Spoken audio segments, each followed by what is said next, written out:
Michaela since eighth grade, and he said that you can try to stop her from getting to her spot, but you can't. What exactly does that mean from a coaching Well, perspective? she's a three-dimensional player. Michaela can take you off the dribble and get layups. She can stop and shoot the mid-range, and she can shoot the three ball. So she can get anywhere she needs to on the floor. All that's what she brought to LSU. That's not something we've developed. What we're trying to do now is make her be that all-around player defensively. She had 9 rebounds. I was hoping to get her that 10th one, but I get nervous late in the game when you don't need them on the floor.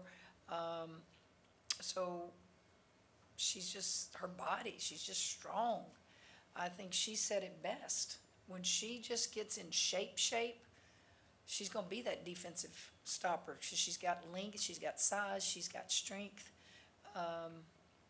I'm not sure if that's what he was talking about, but she can just go where she needs to get.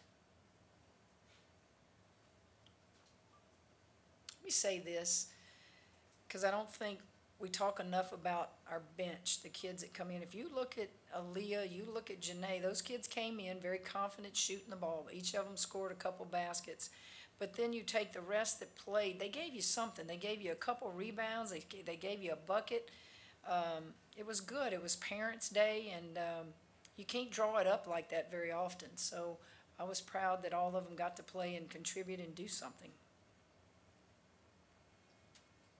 Kim, you've devoted your life to this game. I'm sure that you've played in and coached in a lot of empty gyms. You've spent time trying to convince people to invest in women's basketball.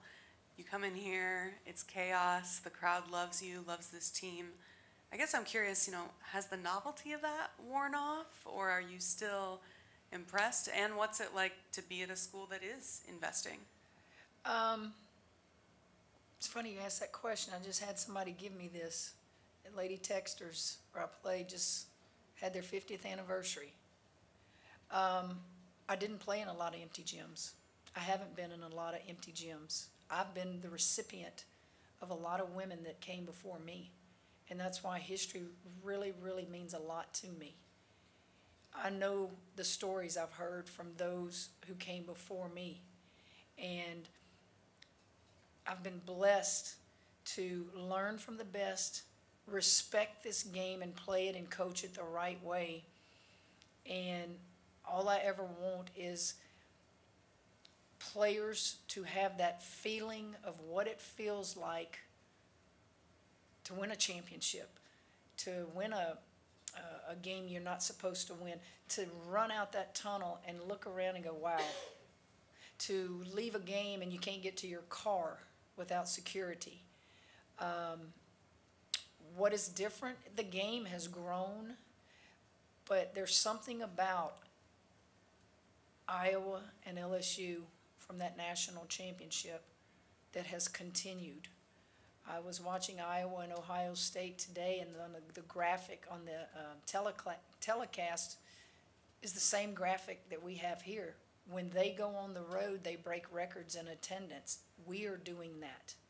So what is it? Because we're not the only two teams through the history of the game that have been good and dominated, and it has to be the personalities. It has to be social media. It has to be more media attention. It has to be more television. It has to be all those things that those that came before us did not have.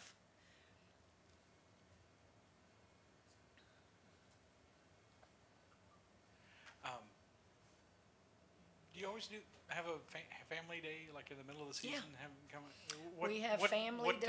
was the impetus for that? I was just curious. Why do I do it? Yeah, I mean, Because without those parents, I don't have kids to coach. Without grandparents, parents, I don't have kids to coach.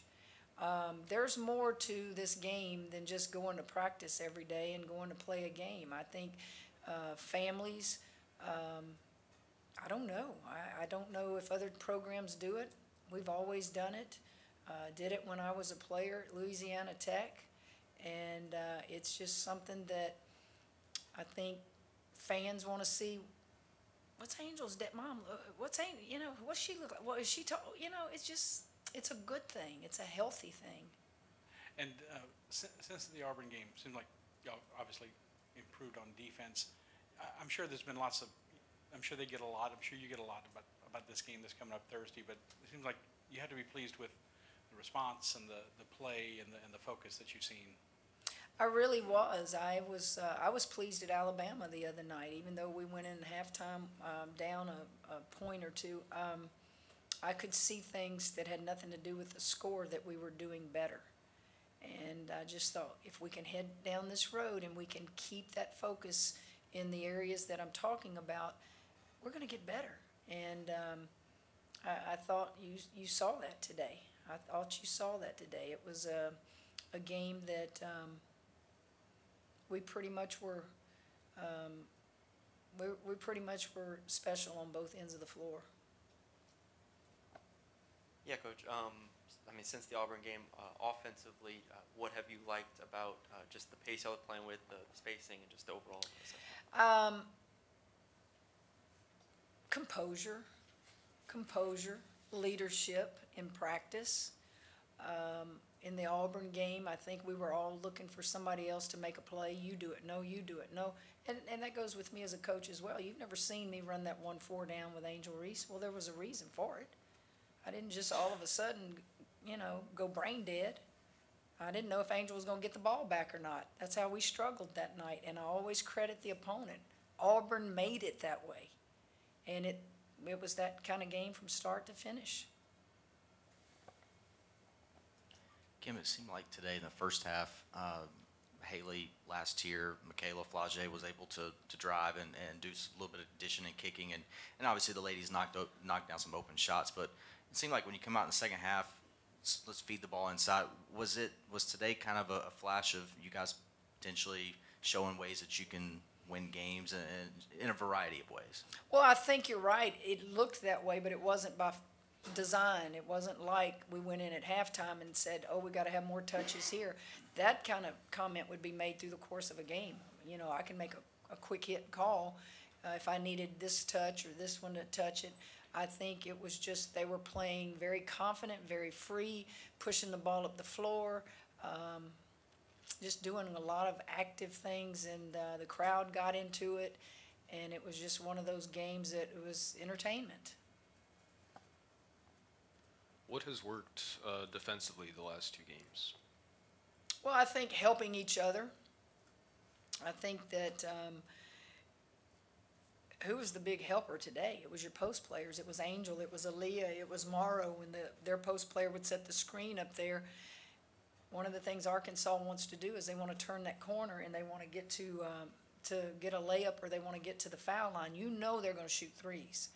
And I just challenge the post, just switch that. You can guard, move your feet. Aaliyah would be the one you'd get nervous because she's a freshman, she's bigger. The other two, just switch. Help Haley, help Flage, help Michaela, help all those guards. And those are things that are in a scouting report. Those are things you can make a decision on in the middle of a game. And I thought that it was good for us, and we didn't have a problem communicating and doing things like that. Got time for a couple more.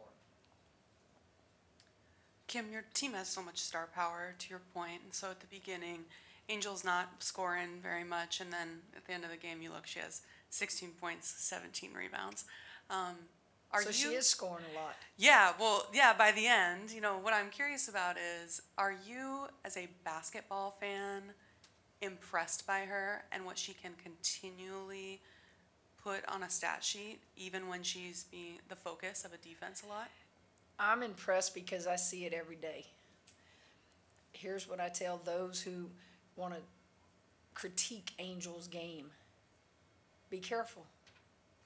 Be careful. The girl will battle you. She's strong. Don't sit and tell me what she can't do. You need to understand what she has done. 4 state championships in high school, a national championship in college. It's called a winner. And Angel figures it out. Angel literally could lead our team in assist. And she would just go crazy if she did. She really loves to pass the ball. How many bigs do you see throw it over their head in the Alabama game? And Haley didn't even have to move. So Angel takes great pleasure in doing things maybe that a lot of post players don't do. One more question here in the back with Mike. Coach, Michaela said no one's going to out-hustle y'all. Are you shocked, maybe not shocked is the word, but that they get as upset at you like after a game like Auburn? Do you necessarily have to work the room, or they're as upset as you are? Well, let me quickly tell you, no player will ever be upset as I am. That's not possible. And I tell them that. Coach does not expect that. That's not fair. But what I do is I talk to them in those moments and hold them accountable more than giving them an ass chewing. There's a time to do the ass chewing, and there's a time to make them hurt, but let's go back to work. And in that locker room after the Auburn loss, we were in there a long time. And I made them talk. You tell me what you could have done better. You tell me what you're going to do better. Because they have to take ownership. I can lead as a coach. I can lead you. But at the end of the day, I can't pass, I can't shoot it, and I can't dribble it for you. But part of all of that needs to be corrected or needed to be corrected after the Auburn starts with leadership. And it needs to be all of them. They're all very capable of leading because they're great players. Don't wait for somebody else. Let's all do it collectively. We good? Guys. Thank y'all.